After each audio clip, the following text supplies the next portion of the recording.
Is it too late for us? My kids are already in secondary school, or I'm in my 40s. We've got roots here, we've got jobs, we've got a mortgage, we've got our family and our friends. Have we missed our time? And today I'm going to answer that for you, because there is no yes or no answer, but there are some things I really want to share with you. Hi, I'm Cath. I travel full-time with my 8-year-old son. We left the UK in 2024 to travel the world and world school. And so far we've been through Europe, Southeast Asia, Australia and India. When we left the UK, I was 46. So age, in my opinion, has nothing to do with this. And I'm not going to say that age doesn't matter or timing doesn't matter, because in some ways, yeah, of course it does. But I'm going to challenge some of the assumptions behind this question. Because I think most of the time when someone is asking, is it too late for us?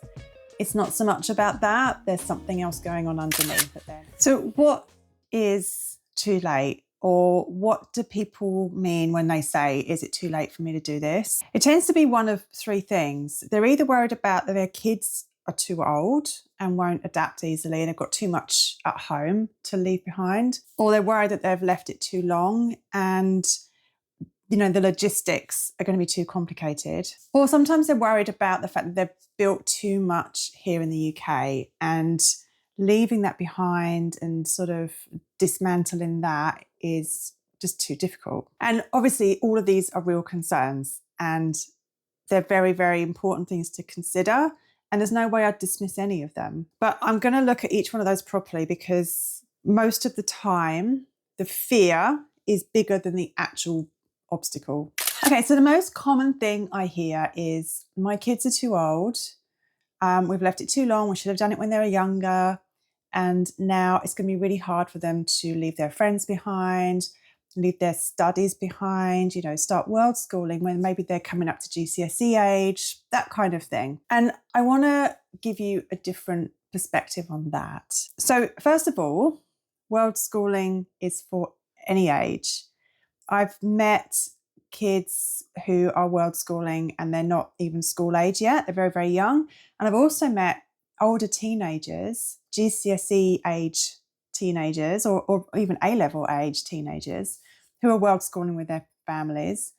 And there are options for everybody to do this. And the teenagers that I've met who are doing this, who are traveling, are some of the most open-minded, curious, interesting, globally aware, academically skilled than most teenagers I've met in the UK. And, traveling the world gives everybody, children and adults, an education that no curriculum can replicate, really. And the second thing is obviously GCSEs. Now, my little boy isn't at this age yet, but like I said, I've spoken to lots of families whose kids are at that kind of age. And also I've met a lot of families whose kids are home educated, so still in the UK, but they don't go to school. In terms of doing GCSEs or doing different exams, you absolutely can do those things online. You don't have to be in a classroom. You don't have to be in a traditional school setting to access those exams. You can do them privately, you can do them online, you can do them internationally in international schools. There are always options. So if that's the thing that's keeping you, holding you back, look into different options, because there are plenty out there. You don't have to do GCSEs in a school. And the third thing, and this can be harder, I think, because it's less tangible.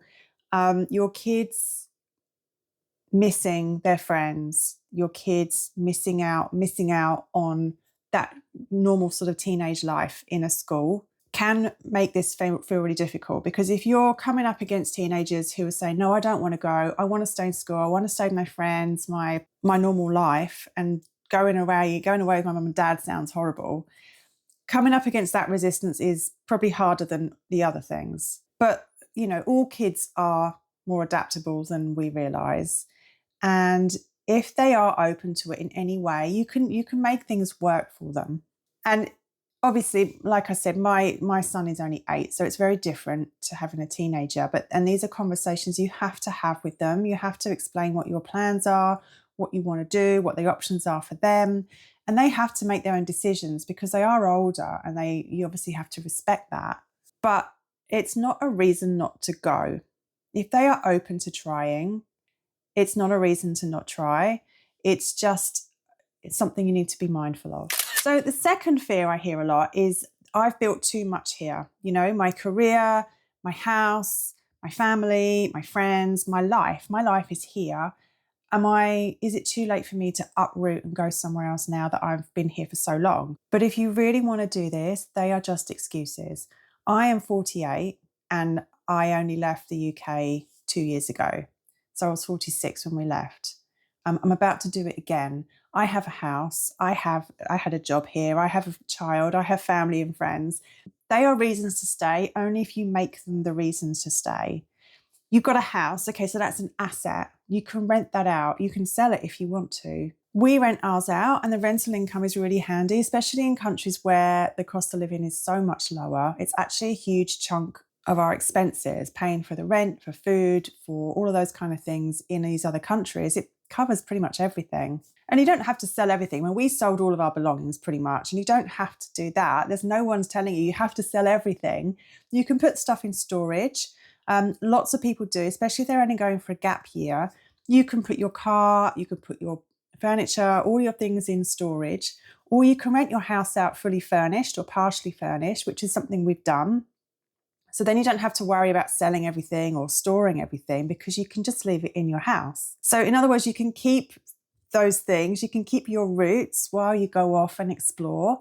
And then, you can come back or not come back and deal with things later on when you know more about what you want to do. In terms of your career, okay, if your job isn't something you can do remotely or online, then yeah, you do have to look into other ways of making money. But so many jobs are available to do remotely. So it's definitely worth looking into that first. Can you carry on your same career? Maybe doing it freelance or maybe doing it part-time or some other way of working it so that you can still have that career but doing it online. And if yours doesn't give you that option, like Jeff's a builder, not something he can do online, that's when you need to start looking into other income streams because there are so many income streams available for us nowadays. They don't have to be done face-to-face in person. And I've talked about this in other videos. I do teaching English as a foreign language. I have digital products that I sell online. I'm also a life coach. So I have different streams of income that work for me while I'm traveling. And, some are passive, some are face-to-face, and they all bring in income for me while we're traveling. There are a few other issues you might be worried about, like tax concerns, your pension. All of these things you don't have to decide straight away. So I'm still a tax resident in the UK because that's where I come back to. But I've only been away for 21 months and I'm back again. So next time when we go away again, I don't know how things will work, if we're going to come back or if we're not going to come back. But that's something I can look at further down the line. In terms of your pension, you can keep paying into that. Nothing about leaving the UK means you have to abandon your financial future as a UK resident. You can contribute to your pension remotely. Obviously, you need to do your own financial research and decide what's right for you and your family. But just don't let this vague fear of tax and pensions and income be the reason you don't go. Do your research, find out what the facts are for your situation and take it from there. But there is something I think is underneath all of these fears and all of these doubts and all these questions that people ask themselves and stop them from actually doing this. Because I don't think it's really about the kids' ages or the logistics or the financial situation. I think a lot of the time it's about whether you're allowed to do this. This dream that you've had for years, just because you've got a bit older, maybe you're in your 40s or 50s, it doesn't mean that that dream has expired. You've still got this desire to travel and see the world. And it's almost like you want someone to say, it's okay, you're not too old, you're not too settled, you're not too stuck, and it's not irresponsible for you to want a different life. And nobody else can give you that permission. Only you can give yourself that permission to want that and to go for it. But what I can tell you is I have met many, many families traveling who are in their 40s, in their 50s, who have teenage kids, who have young kids, who are on their own with their kids,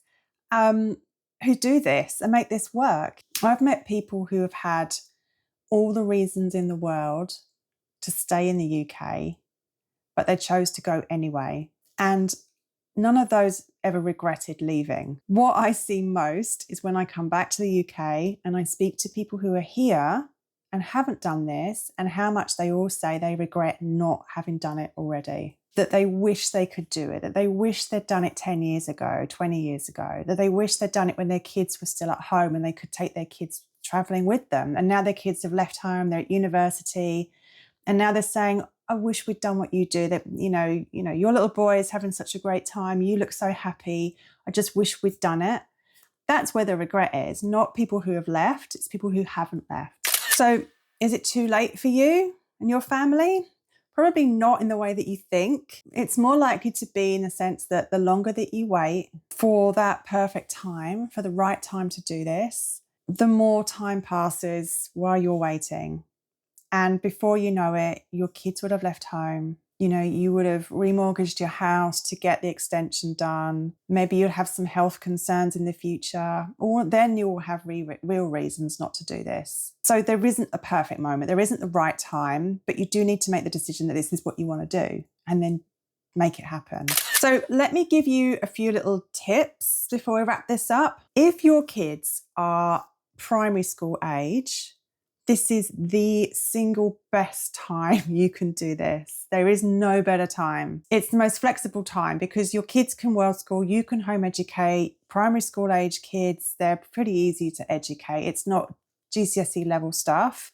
So you can do some work as well with them, and then the Worldschooling hubs can take over, and the kids just have this so much freedom, and they're learning all the time through play and through exploration and through meeting each other. It's an incredible time for these kids to be doing this. So if your kids are in that sort of age group and you're thinking about it, stop thinking and make it happen. If your kids are a bit older, sort of early teens, up to about 14, it's still very doable. But this, I think, is the time when you do need to start really talking to them. It's really important to involve them as much as possible. And then because they're going to be coming up to GCSE kind of age fairly soon, if you don't have any plans to come back to the UK, have a look into options for GCSEs in the country that you're going to, or online, or with private schools or international schools. And then if your kids are that bit older, if they're kind of 14, 15, 16 years old, and that GCSEs are actively happening, it's a bit more difficult, but it's definitely not impossible. Or another option is just to wait until they've done the exams. So if your kids are kind of in that build up to their exams and that study, then yeah, maybe this isn't the best time. Give it another year or two and then, look into it again. And then of course, if your kids are at uni, if they've left home, what are you waiting for? You've got complete freedom. This is the most flexible time you've got, and you probably haven't had this kind of time in years. So then the question isn't, is it too late for my kids? The question then is it too late for me? And the answer is absolutely not. Just go for it. So if you're asking the question now, is it too late for us to do this? I think it depends less on your age or your situation or your kids' age, and more on whether you've really made that decision to do this. The families who make this work, really make this work, have made the decision that they're going to make it work. They don't wait for the perfect timing or the kids to be a certain age or the mortgage to be paid off. They just decided that this was the life they wanted. This was the thing they wanted to do, whether it's for a year as a gap year or whether it was a complete lifestyle change. And then they made it work from wherever they were. So if you're at the stage of starting to ask the question, can we make this happen? Make sure you go to the description and click on the link for the UK exit plan. It's how to leave the UK with kids. And it's a really great place to get started, to look at the practical logistics of things, budget, countries, and all of the things you need to know about if you're planning to leave the UK, whether it's for a gap year or you're moving abroad permanently. So go in the description and click on the link to get yours.